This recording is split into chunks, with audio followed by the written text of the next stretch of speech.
All right, good morning, church family. Once again, chapter 9. This morning, we're going to be in verses 30 to 35. Last week, we gathered for our 40th church anniversary and had a joint service. And so, Pastor Ron Shepard delivered us a word. This morning, we're going to be returning to our study of the Gospel of Mark. So, Mark 9, 30 to 35. The title of the sermon this morning is a question. It's a question that the disciples were asking among themselves.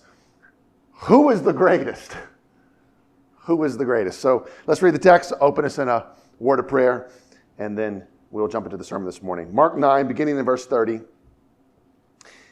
They went on from there and passed through Galilee, and he did not want anyone to know, for he was teaching his disciples, saying to them, the Son of Man is going to be delivered into the hands of men, and they will kill him. And when he is killed, after 3 days he will rise. But they did not understand the saying, and were afraid to ask him.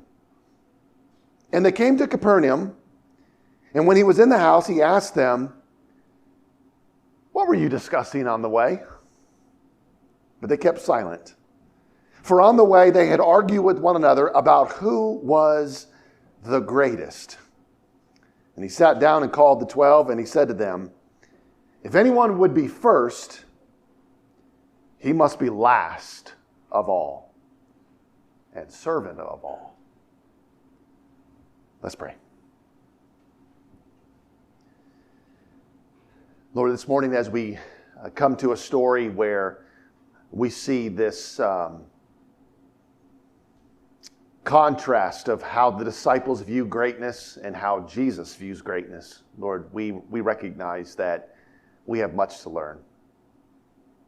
We recognize, Lord, that in our hearts and our minds that we often try to define greatness in our own terms. We try to strive for greatness through our own means. And we confess to you, God, that we need to come to Jesus and ask him, Lord, what does it mean to be great? And that we would be taught by him. And that we would be challenged by him, especially when we come to a text where he says that if anyone would be first, he must be last. He must be a servant. Help us, Lord, to not only understand this, but to put this into practice. I pray in Jesus' name. Amen. This morning we are going to start a short series of sermons that go from verses 30 to 50. And in this section of text, it appears to be a collection of sayings from Jesus that he said at various times. I don't know that Jesus, because the way that Mark kind of takes these sayings, he kind of takes them and then weaves them together in his gospel account. And in reality, these statements in verses 30 to 50 may have occurred at different times. And the gospel writers would often do this, where they would take different sayings and they would put them together. And so that's why if you read verses 30 to 50, it doesn't necessarily appear to be a coherent narrative, or there doesn't necessarily appear to be a connection between these sections. But as always, I think Mark has intentionally done this to maybe to bring something out in the way that he wants to write his gospel. And so this morning we're going to look at the first section, which is verses 30 to 35, where we get this statement by Jesus and then this discussion among the disciples. So let's start off with an exposition of our text so we kind of understand what we're looking at, and then I'll give us application at the end of the exposition. So let's start looking at verses 30 to 31. If you'll follow along in your copy of God's Word, here's what Mark writes. They went on from there and passed through Galilee. He didn't want anyone to know, for he was teaching his disciples, saying to them, the Son of Man is going to be delivered into the hands of men. They will kill him. And when he is killed, after 3 days, he will rise. So we come to this section, and it says that they're going to pass through Galilee, which then raises the question, where were they before this? I know it's been a couple weeks since we were in Mark.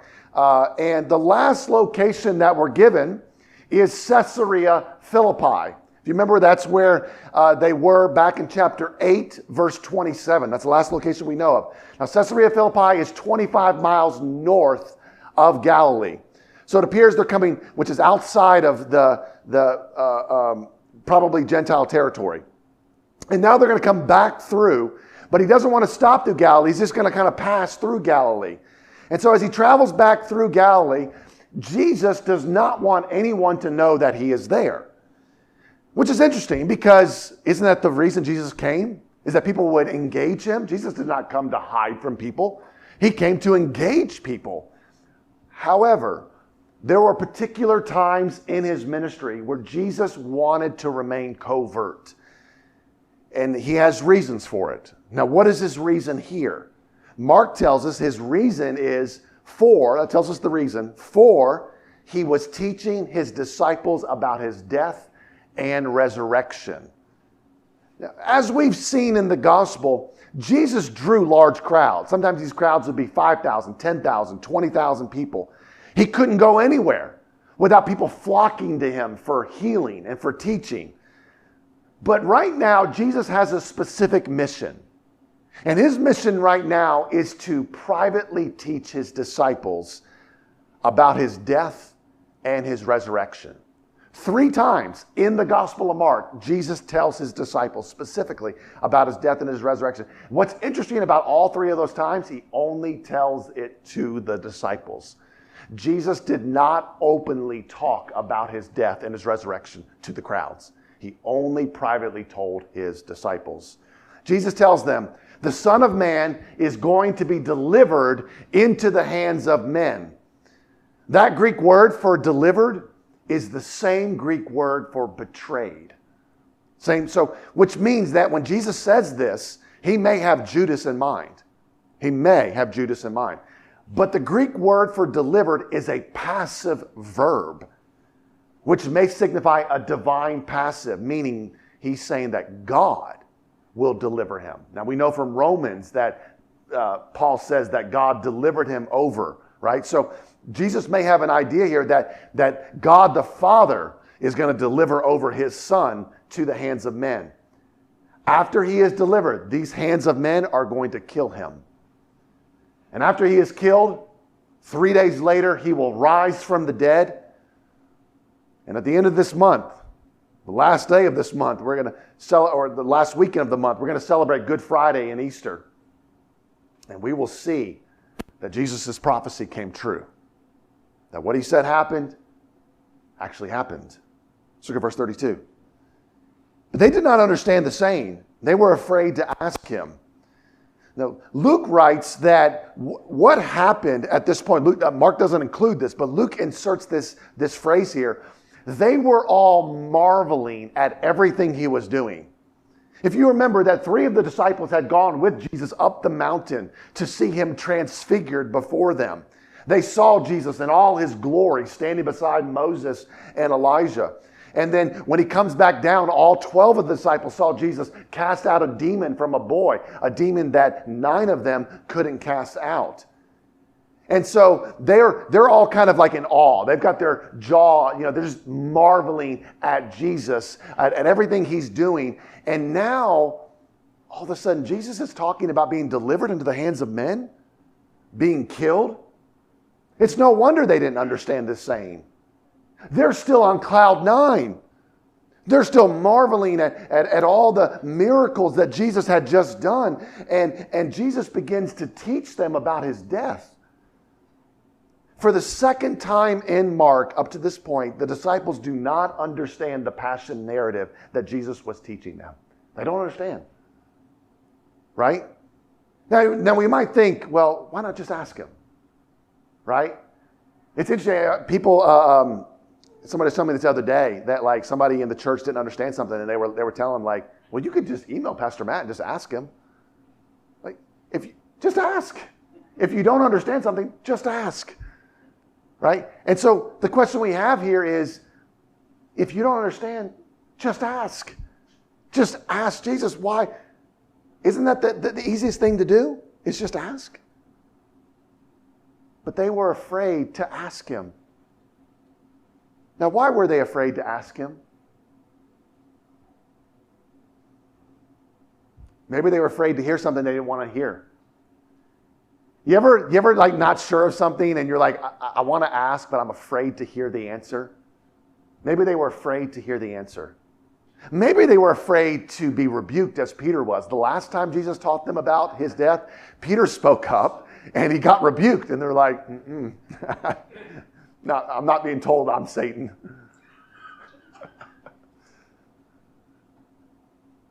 One commentator wrote, they understood enough to be afraid to ask to understand more. Look at verse 33 to 34. And they came to Capernaum, and when he was in the house, he asked them, what were you discussing on the way? But they kept silent, for on the way they had argued with one another about who was the greatest. They come to Capernaum. Now, Capernaum is a city on the north shore of the Sea of Galilee. The last time we saw this city was in Mark chapter 2. If you remember, Capernaum is the ministerial home of Jesus. Jesus is born in Bethlehem. He grew up in Nazareth, but Capernaum is kind of his ministerial hub. That's where he kind of worked out of. They come to a house in Capernaum. Now, it may have been Simon Peter's house. That's where Simon Peter lived. I imagine it was Simon Peter's house, but we don't know. And Jesus asked them a question. As they're traveling from Caesarea Philippi down to Capernaum, which is 25 miles, we're taking a whole day, maybe 2 days. Jesus asked them, he says, what were you discussing on the way? Remember when you were a kid and your parents would ask you a question, but you knew as a kid that they already knew the answer? Right? You come in, you're like, what were you guys doing? And as a kid, you're like, gosh, he knows the answer to this. That's kind of what's going on here. They know that Jesus knows the answer to this. It appears that on this journey, the disciples are having this discussion among themselves. More like an argument, because Mark says that they're arguing. And Jesus asks them about the content of their discussion. Now, let's be clear. Jesus knows full well what they were discussing. We know that he knows because that's clear by verse 35. Verse 35 tells us Jesus knew good and well what they were discussing. Just as God asked Adam, when God said, where are you? Jesus asked the disciples, what were you discussing? Jesus is inviting them to bring their sin into the light, but just as Adam hid behind the bushes, the disciples hide behind their silence. Why were they silent? Because on the way, they were arguing with one another. And not just a simple argument, they were arguing about who was the greatest. Now, I want you to consider that. Jesus has just told them that he is going to be delivered into the hands of men. He's going to be killed, and he's going to rise again from the dead on the third day. And after hearing all of this, all the disciples want to know is this: who is the goat? Who's going to be remembered as the greatest disciple? Who's going to sit at the right hand of Jesus in heaven? Verse 34 is such a picture of human nature, isn't it? To take the focus off the gospel and to place it on ourselves. Such a picture of human nature. Look at verse 35. And he sat down and he called the 12 and he said to them, if anyone would be first, he must be last of all and servant of all. Their silence may have condemned them, but Jesus does not condemn them. He takes the opportunity to disciple them. The disciples are arguing over who is the greatest, which is interesting because the fact that they're even having that discussion to begin with tells us that they, like all of us, have a misunderstanding of what greatness is to begin with. So Jesus sits them down. He sits down and he calls the 12 of them to him. He sits down and he says, come, sit at my feet. And he says one of the most difficult statements in all of the Bible to put into practice. If anyone would be first, he must be last. of all and servant of all. If anyone would be great, he must be two things. He must be last of all and servant of all. What does Jesus mean by that statement? Well, let's clarify. Let's clarify what he doesn't mean. He doesn't mean that we should fight over being last in line. It's like kind of like a Jedi trick here, right? It's like, well, if the last is going to be first, no, I'm last. No, you're not. I am. Right? That defeats the point. That completely defeats the point if we fight over being last. What does it mean that the last shall be first and the first shall be last? It has the same meaning as the humble shall be exalted and the exalted shall be humbled. Jesus is essentially telling the disciples, brothers, you want to be great? Be humble. Do you want to be great? Be humble. Now, how do we do that? How do we do that? By being a servant of all. By being a servant of all. The Greek word for servant there is diakonos. It's where we get the word deacon. It can have a broad range of applications, but essentially it's someone who serves. Someone who is a servant. Notice the extent of Jesus' words. Did you guys catch the extent? Last of who? Last of all. Servant of who? Servant of all. Now we might think, why would I want to be a servant of all? Why would I want to do that? Because that's who Jesus was. That's who Jesus was. Jesus said in the Gospel of Luke, for who is greater, the one who reclines at the table or the one who serves? Is it not the one who reclines at table? But I am among you as the one who serves. You see, Jesus acknowledges in that passage that the one who reclines at the table is greater than the one who serves. That is true. But Jesus says that I came to be a servant. Why would I want to be last of all? Why would I want to be a servant of all? Because that's who Jesus chose to be. We'll stop there with the exposition. Application of the text. Number one of the strongest pieces of evidence for Jesus being God is that everything he said would happen, happened. One of the strongest pieces of evidence for Jesus being God is that everything he said would happen, happened. 3 times in the Gospel of Mark, Jesus told the disciples that he would be killed and raised again. The first is in Mark 8:31. The second is in Mark 9:31. And the third is in Mark 10:34. Now, it's not every day that someone can prophesy how they're going to die. If any of you were to come up and ask me, Matt, how are you going to die? My answer would be, I have no idea. I have no idea. What's even more amazing is that Jesus not only prophesied how he would die, he also prophesied that he would rise from the dead. You know, it's one thing to prophesy how you're going to die. Maybe you would just get, lucky and just happen to be right. It's quite another to prophesy that you're going to rise from the dead. You imagine, right? Imagine if someone said that today. We all, we take it for granted because we know the story, but imagine if I told you guys, I'm going to die like this way and I'm going to rise from the dead. But Jesus said that, and then he did it. Then he did it. He even gives specific details in these prophecies.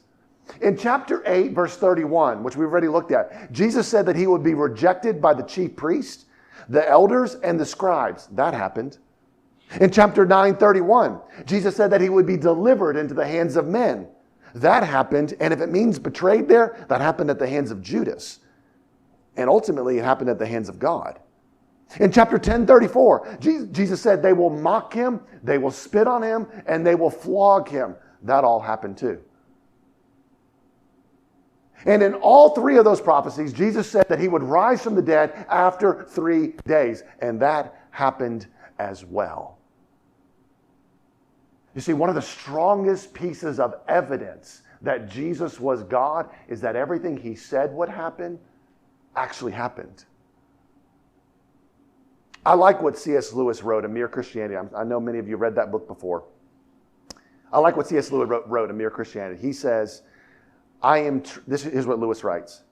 I am trying here to prevent anyone saying the really foolish thing that people often say about him. I'm ready to accept Jesus as a great moral teacher, but I don't accept his claim to be God. That is the one thing we must not say. A man who was merely a man and said the sort of things Jesus said would not be a great moral teacher. He would either be a lunatic on the level with the man who says he is a poached egg, or else he would be the devil of hell. You must make your choice. Either this man was and is the Son of God, or else a madman or something worse. You can shut him up for a fool. You can spit at him and kill him as a demon, or you can fall at his feet and call him Lord and God. But let not any of us come with a patronizing nonsense about him being a great human teacher. He has not left that open to us. He did not intend to. Now, it seems to me obvious that he was neither a lunatic nor a fiend, and consequently, however strange or terrifying or unlikely it may seem, I have to accept the view that he was and is God.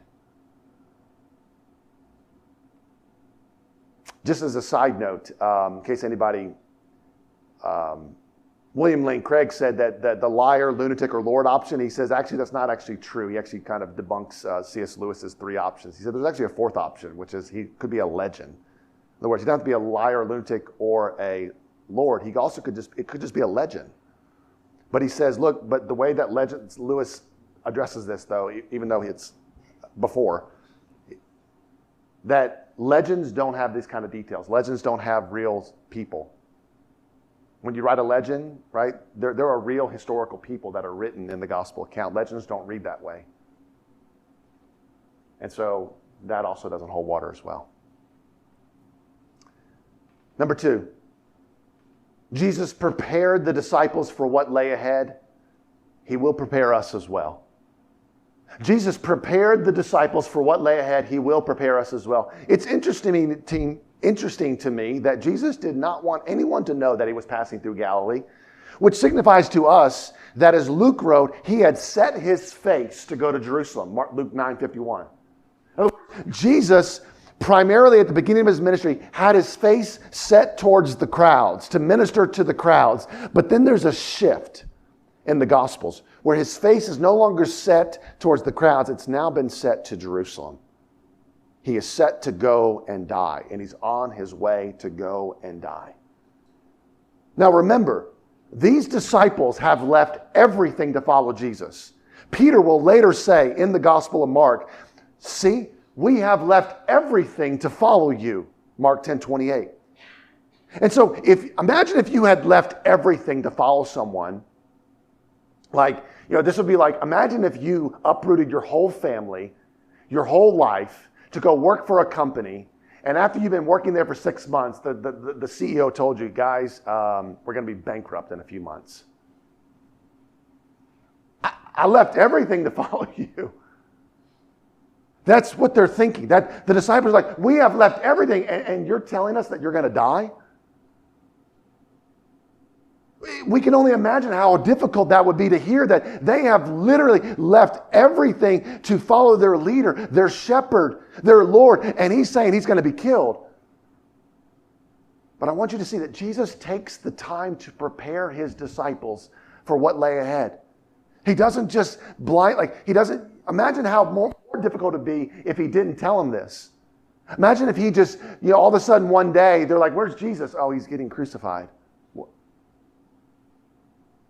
He wanted the disciples to know that everything that's about to happen, he wants them to know, listen, guys, everything that's going to happen to me, it's all been ordained by God. All of it's been ordained by God. None of this is going to happen at the hands of men. It is all going to happen at the hands of God. Jesus prepared the disciples for what lay ahead, and he will prepare you and me for what lays ahead. You are not walking blindly into high school or college. You are not walking blindly into your career. You're not walking blindly into a relationship or into singleness. You're not walking blindly into your marriage. You're not walking blindly into parenthood. You're not walking blindly into ministry. You are not walking blindly into a debilitating illness or retirement. God will prepare you for what lies ahead. He will do it through His Word. He will do it through His people.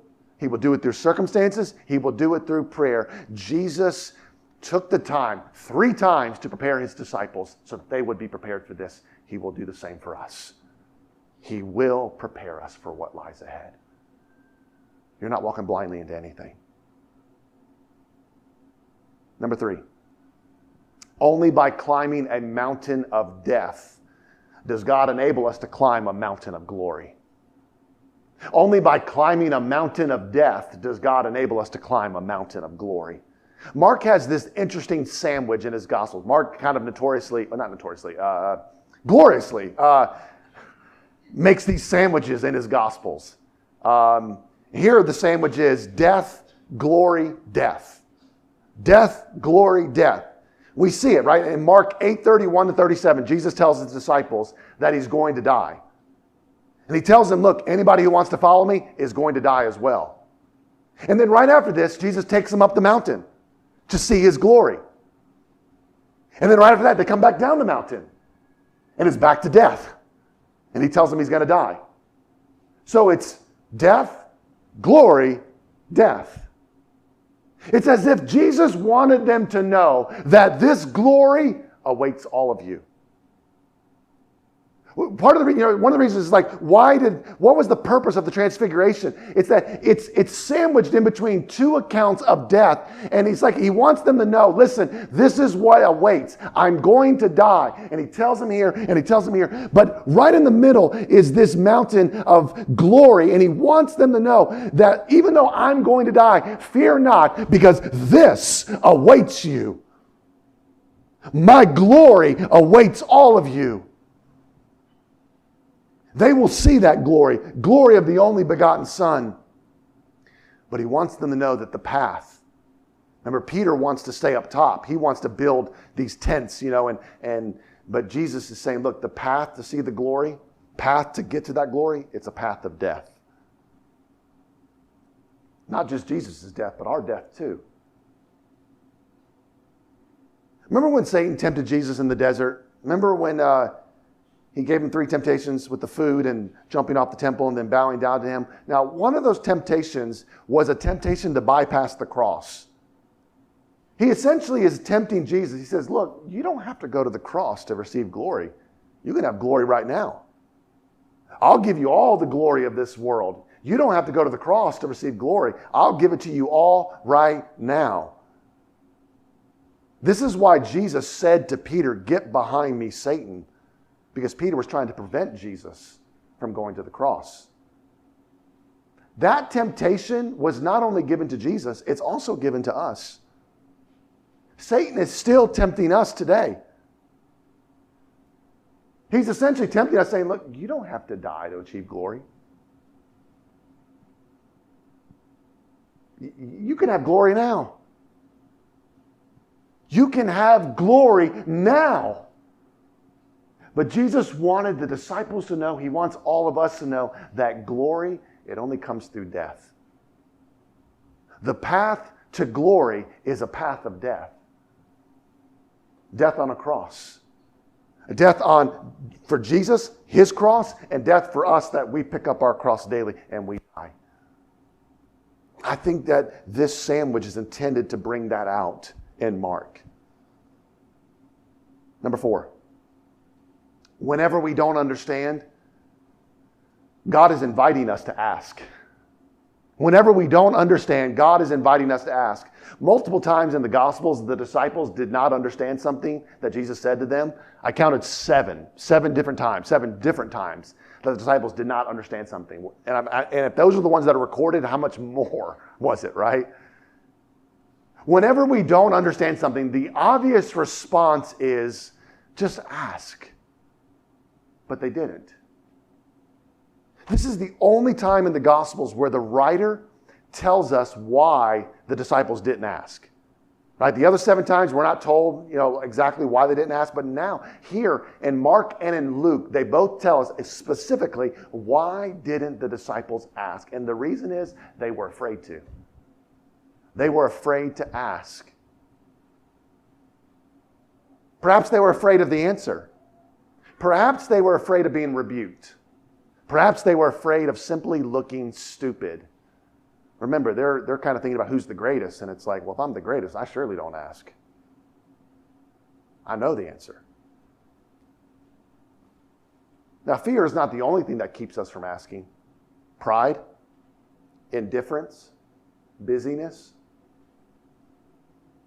How many times do we read something in the Word and we don't understand what it says? I mean, how often does that happen? It happens to me like every week. How many times do we read an article or read a book and we don't understand what the author is saying? How many times do we listen to a sermon or a podcast and we don't understand what's being spoken to us? And whenever we don't understand something, God is always inviting us to ask, always. He's always opening it in by saying, come and ask. Listen to me when I say this. Maturity is not having all the answers. Maturity is a willingness to ask questions. Do not think that you are mature because you have answers. You are mature if you ask questions.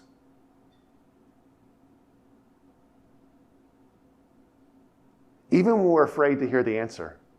Even when we are afraid to look dumb.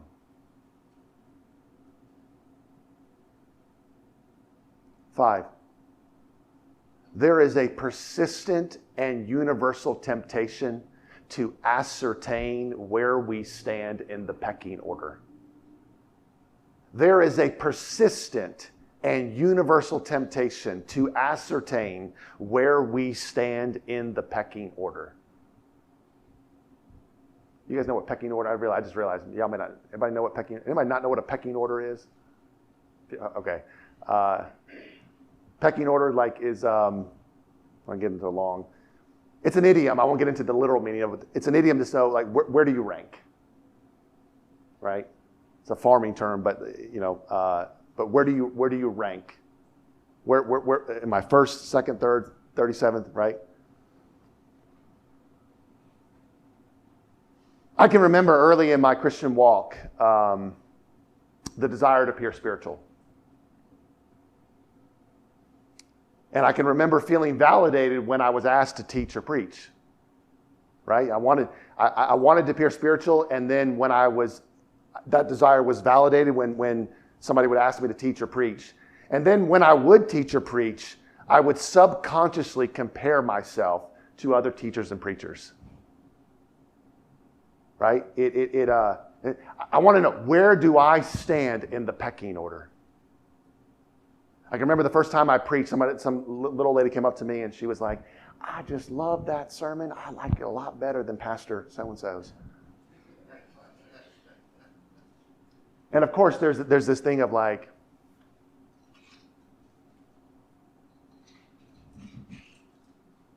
the disciples are not immune from this.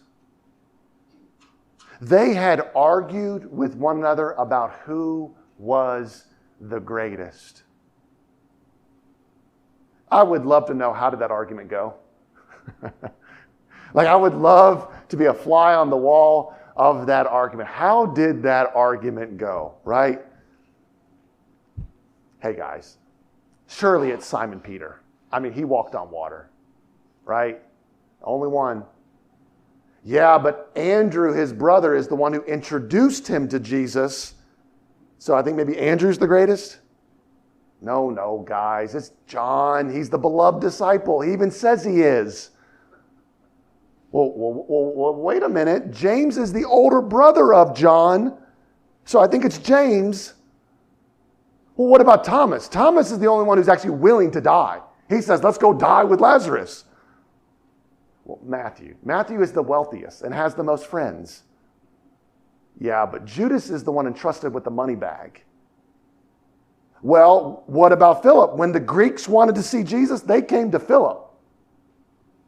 Well, what about Bartholomew and Thaddeus? Nah.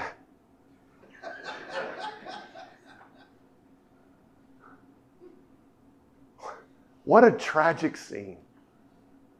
What a tragic scene.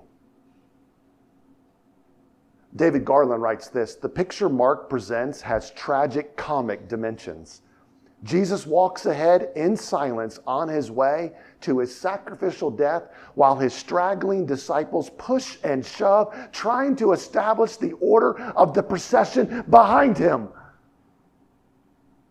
Jesus is on his way to the cross to die for the sins of the world, and they are pushing and shoving to know who gets to stand in first in line.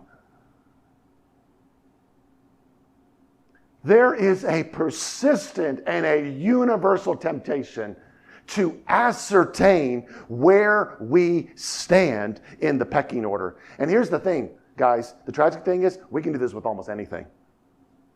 Parenting. Who's the best parent?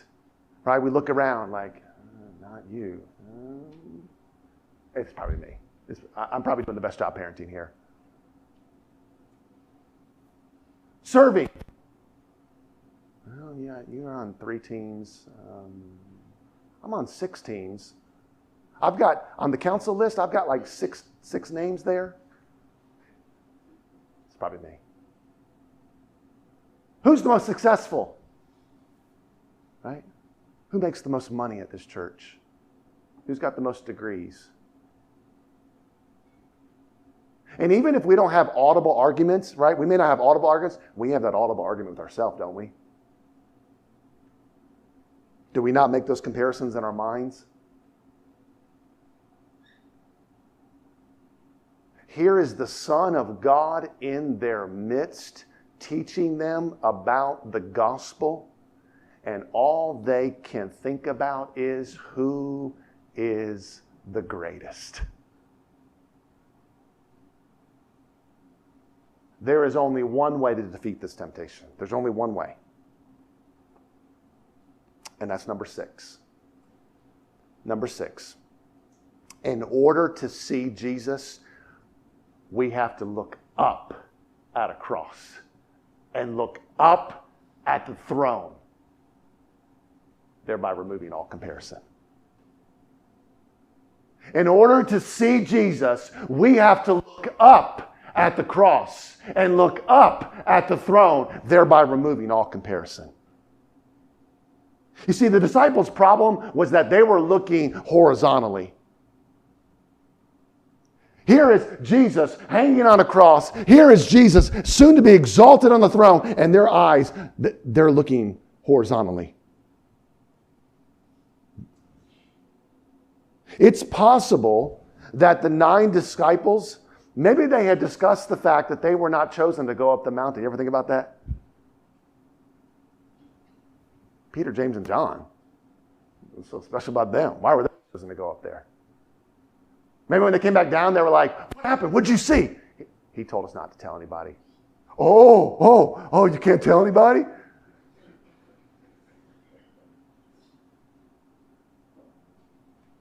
It's possible that the 9 disciples, remember what happened when they were down there? They couldn't cast out the demon.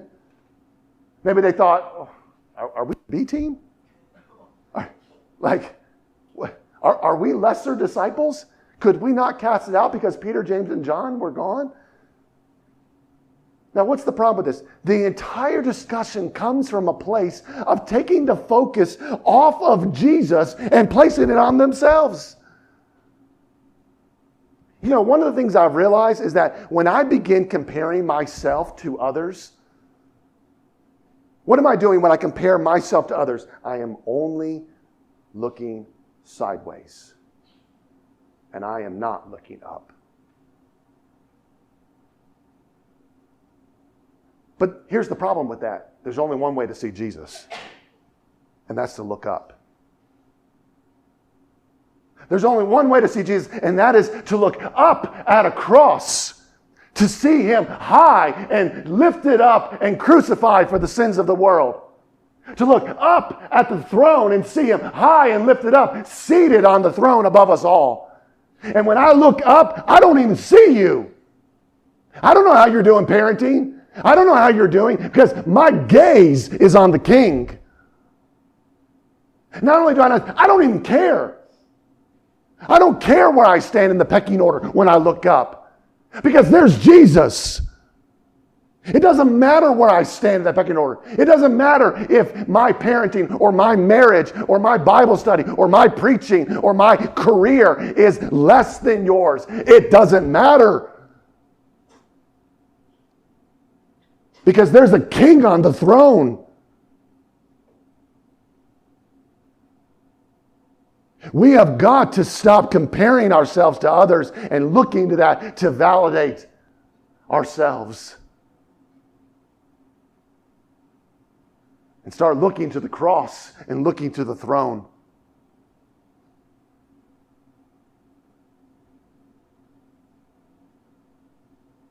Take all of your gaze and place it on the King. And it won't even matter who's the greatest, because you're looking at the greatest. 7. Christian guys finish last, and the last shall be first. Christian guys finish last, and the last shall be first. You guys ever heard the phrase, nice guys finish last? Y'all ever heard that phrase?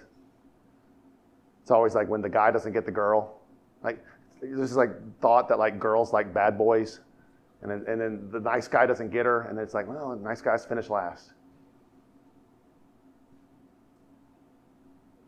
It means people who are decent, friendly, and agreeable tend to be unsuccessful because they are outmaneuvered or overwhelmed by others who are not so decent, friendly, or agreeable.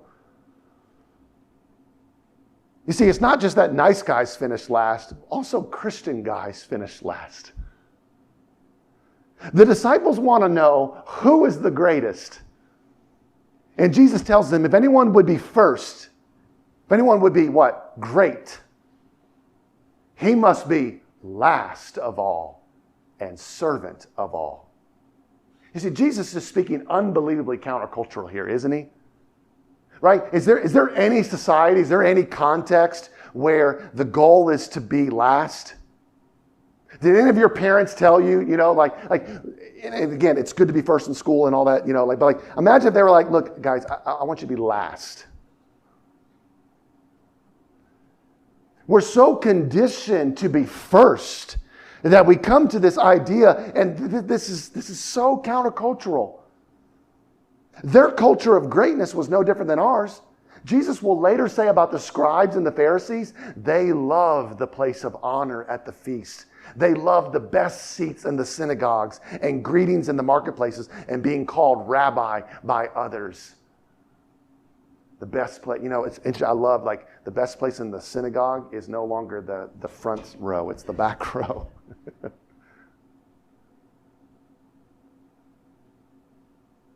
The entire world is in this rat race, and the goal is to finish first. Now, I know you know this because for those of you who are in corporate America, you feel it.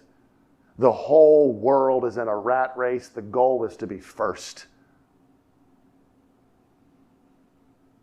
And Jesus comes along and he tells us, if anyone would be first, he must be last. Now, we might think... And don't hear that as saying that it's sinful to be successful. That's not what I'm saying. I want to make sure nobody walks away. Like Pastor Matt said, we should all go be, unsuccessful. It's not what I said.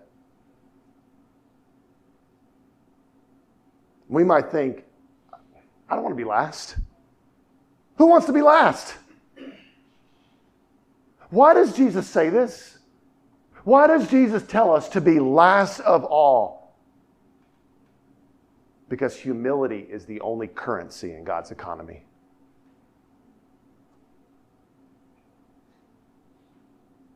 Christian guys finish last, and the last shall be first.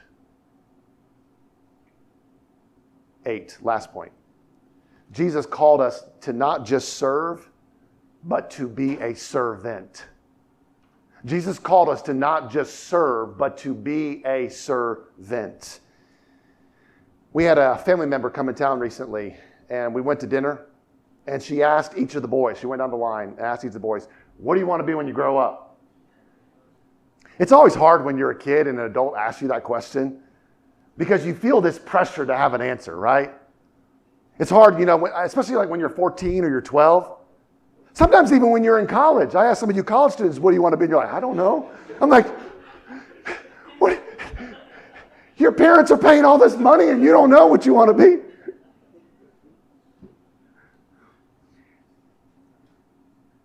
We sometimes feel this pressure, don't we? Right? You feel this pressure to say, and even if you say what you want to be, right, you feel pressure to say a doctor or lawyer or engineer. Right? Do you know what nobody ever says to that question, what do you want to be when you grow up? A servant. I want to be a servant. When Jesus came to this earth, he could have been anybody. He could have chose to be any. He could have chose to be a royal king. He could have chose to be a conquering general. He could have chose to be a wealthy aristocrat. He could have chose to be anything he wanted, but he chose to be a servant. Jesus calls us to not merely serve. You see, anybody can serve. The lost world can serve. Anybody can serve. But to be a servant, which means to find our identity as a servant. We identify as a servant. And did you notice who Jesus called us to be a servant to? All. It is one thing to serve those who are grateful. Right? You have someone that is grateful. I remember there was somebody, they're not at our church anymore, but I remember one time somebody told me, they were like,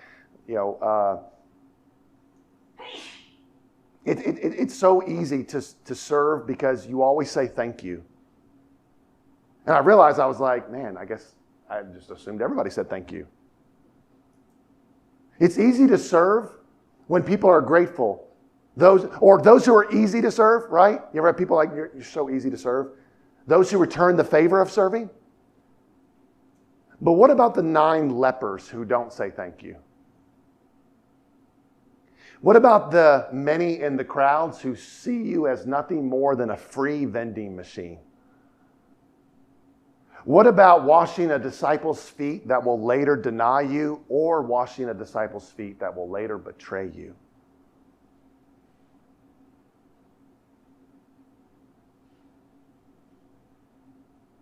It is another to serve all. Who is the greatest? The one who is the greatest servant.